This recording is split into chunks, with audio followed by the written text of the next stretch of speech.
This is a complicated slide, so we'll dissect it.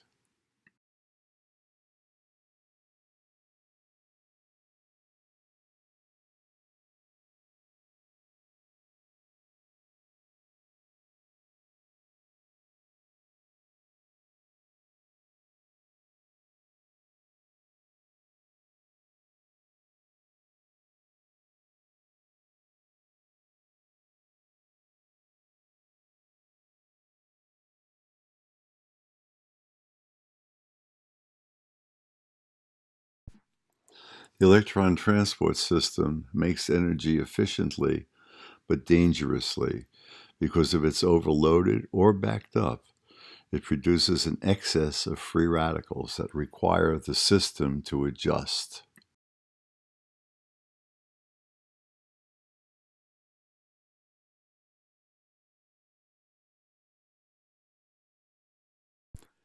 In contrast, when cells get their energy by burning fat, also known as autophagy or beta oxidation, under these conditions, the cells are recycling their damaged components.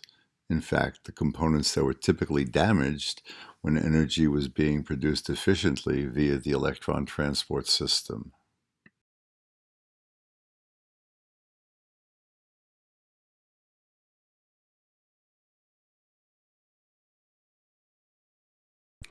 Undifferentiated cells are not doing very much and hence can get away with inefficient energy production.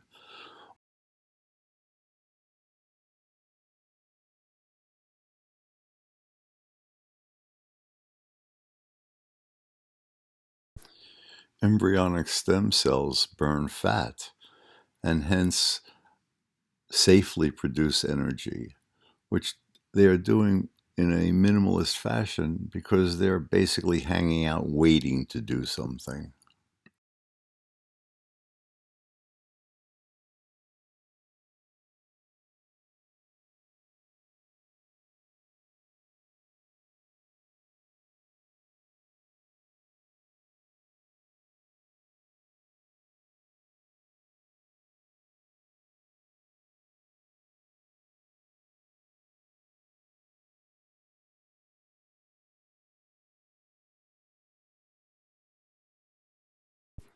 Cells undergoing the EMT transition have started to make energy more efficiently and therefore are more able to carry out differentiated functions.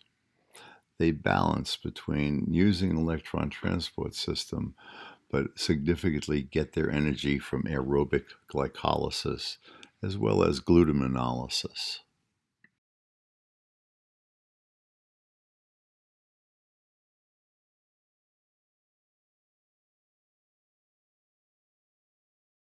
Cells that have made the transition are now mobile and can seek out the happy home where they will differentiate to perform their essential functions.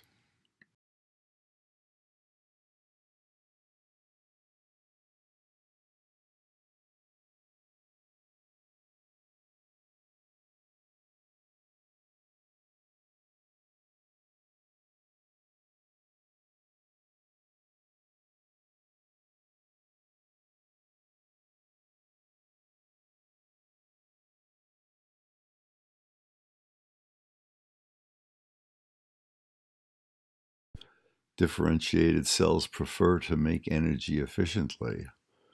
However, any impairment in the flow will typically result in the production of increased levels of free radicals, which have the ability to damage all cellular constituents.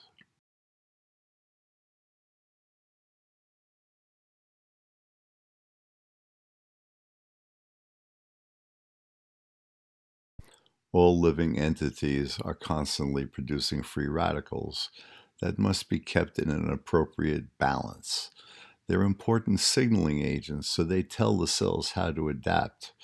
However, when an excess is produced, cells can be trapped in inappropriate metabolic states with the associated excess free radical production that ultimately leads to the genetic changes that satisfy the survival needs of a cell that's under stress.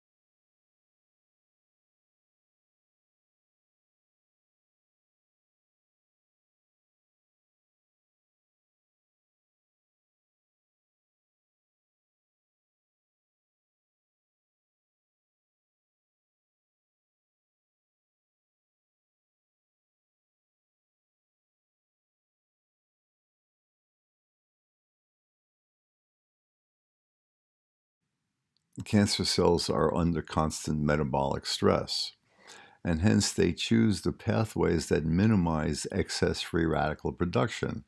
These include glutaminolysis and glycolysis.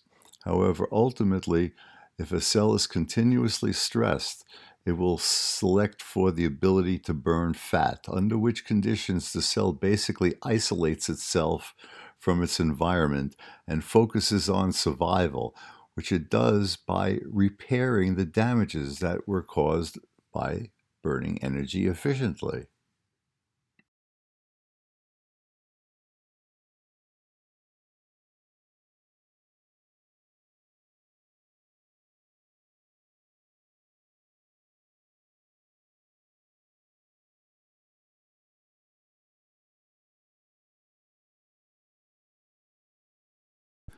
Dedifferentiated cancer cells that are burning fat do not amplify imbalances in the same way that a carbohydrate metabolizing cell would. In other words, apoptosis is not induced.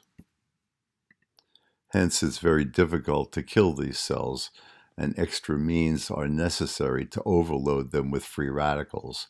So, in addition to metabolic manipulation, intravenous treatment with high doses of vitamin C, which interacts with iron in the blood via a well known reaction, produces hydroxyl radicals, which will then help overload the cell, which will typically cause these resistant cancer cells to die via necrosis as opposed to apoptosis.